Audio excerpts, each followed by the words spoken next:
Shalom semuanya, kembali lagi bersama Saron Simanjuntak di pelajaran agama Kristen. Sebelum kita memulai pelajaran hari ini, mari kita bernyanyi dari lagu berikut ini.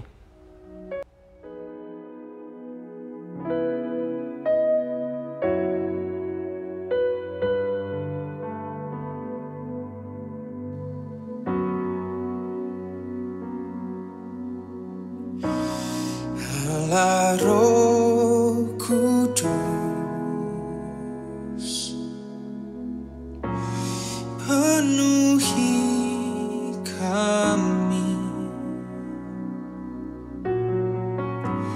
Ku rindu Kau selalu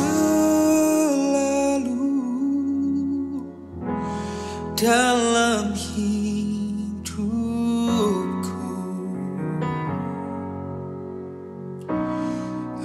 Allah Roh Kudus, ubah hatiku, jalikanku, jamahlah ku rindu hadirat-Mu. Ku sembah kudus,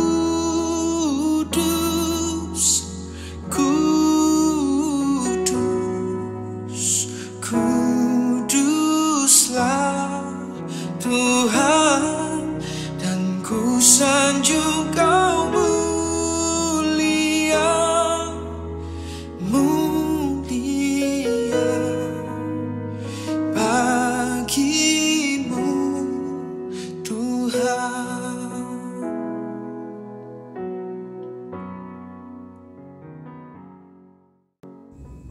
Ya Allah Bapa yang kami kenal dalam nama Putra-Mu Yesus Kristus, saat ini kami tunduk berdoa padamu. Kami ingin memulai pelajaran, sertai dan bimbinglah kami dari awal pertengahan hingga akhirnya nanti, agar kami mampu mencerna materi yang diberikan dengan baik. Terima kasih Bapa, dalam nama Putra-Mu Tuhan Yesus Kristus kami telah berdoa. Amin. Penalaran makna demokrasi dan hak asasi manusia ini penting untuk dipahami oleh peserta didik, yaitu bagaimana pondasi ketika membahas mengenai mewujudkan demokrasi dan hak asasi manusia dalam tindakan hidup sehari-hari. Peserta didik dibimbing untuk memahami demokrasi dan hak asasi manusia dalam perspektif Alkitab.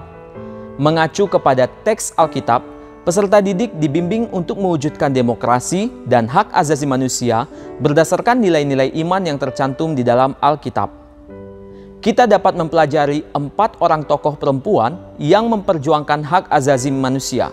Mereka mempersembahkan dirinya bagi penegakan hak asasi manusia, meskipun untuk itu mereka harus menderita. Aung San Suu Kyi, ia mempelopori perjuangan penegakan hak asasi manusia dan demokrasi di Myanmar. Akibat dari kegiatannya tersebut, ia dipenjara selama 15 tahun.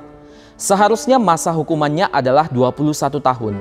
Namun baru dijalani 15 tahun, ia sudah dibebaskan. Rachel Allyn Corrie, beliau adalah seorang anggota Gerakan Solidaritas Internasional atau disingkat dengan GSI yang dibunuh oleh pasukan pertahanan Israel IDF dengan sebuah bulldozer. Di Rafah, Rachel bertindak sebagai manusia perisai dalam upayanya untuk menghalangi penghancuran rumah yang dilakukan oleh bulldozer lapis baja oleh pasukan IDF. Ade Rostina Sitompul. Kepeloporan Ade Rostina dalam aktivisme hak asasi manusia banyak dipengaruhi oleh pengalaman hidupnya. Dari ayahnya juga, Rostina belajar tentang kesetaraan dan keadilan sosial melalui pergaulan dengan kalangan kuli perkebunan. Malala Yousafzai. Malala lebih suka bila dunia memberikan kesempatan bagi setiap anak untuk mengenyam pendidikan, karena perdamaian yang sesungguhnya barulah tercapai bila hak setiap orang untuk mendapatkan pendidikan diberikan.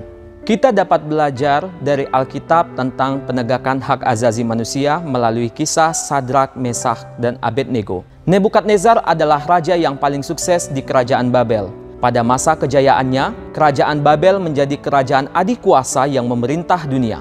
Karena hal itu, Nebukadnezar menjadi sombong dan gila hormat. Ia menganggap dirinya dewa yang harus disembah oleh rakyatnya. Raja Nebukadnezar membuat sebuah patung emas yang tingginya 60 hasta dan lebarnya 6 hasta yang didirikannya di dataran Dura di wilayah Babel. Nebukadnezar mewajibkan semua rakyatnya untuk menyembah patungnya. Jika ada yang tidak mau, maka Nebukadnezar akan membunuhnya. Lalu adalah 3 orang Yahudi, yaitu Sadrak, Mesak, dan Abednego. Mereka tidak mengindahkan titah Raja Nebukadnezar untuk menyembah patung tersebut. Setelah itu, Raja Nebukadnezar memerintahkan di dalam marah dan geramnya kepada mereka, "Jika kamu tidak menyembah, kamu akan dicampakkan seketika itu juga ke dalam perapian yang menyala-nyala, dan tidak ada dewa yang mampu menyelamatkan mereka." Tetapi karena iman mereka kepada Tuhan, Ia melindungi Sadrak, Mesak, dan Abednego dalam perapian yang menyala-nyala itu. Apa yang diperbuat oleh Raja Nebukadnezar adalah pelanggaran hak asasi manusia. Sebab adalah setiap orang untuk percaya kepada Tuhan menurut apa yang diyakininya, serta beribadah kepadanya. Seseorang tidak dapat dipaksa apalagi dihukum karena tidak menganut agama ataupun keyakinan tertentu. Kitab Kejadian pasal 1 ayat 26-30 menulis tentang penciptaan manusia sebagai makhluk bermartabat. Manusia diciptakan segambar dan serupa dengan Allah. Martabat manusia dikemukakan dalam 3 hubungan yang unik yang ditegakkan sejak penciptaan. Manusia yang diciptakan menurut gambar ilahi mencakup kualitas-kualitas rasional, moral, dan spiritual. Manusia belajar untuk mengenal, memahami, serta taat kepada perintahnya. Allah menciptakan manusia sebagai makhluk sosial. Hak manusia untuk berelasi, bersahabat, menikah, serta membentuk keluarga. Hak untuk berkumpul dan mengemukakan pendapat. Manusia diciptakan untuk mengolah bumi, berkuasa atas makhluk-makhluk lainnya. Manusia diberikan hak untuk bekerja, hak untuk memperoleh sandang, pangan, rumah yang nyaman dan sehat. Implikasi dari 3 hubungan yang unik di atas adalah hakikat manusia sebagai makhluk bermartabat merupakan pemberian Allah. Menurut kitab Amsal 14 ayat 31, siapa yang menindas orang lemah menghina penciptanya. Pelanggaran terhadap hak asasi manusia merupakan penghinaan terhadap penciptanya.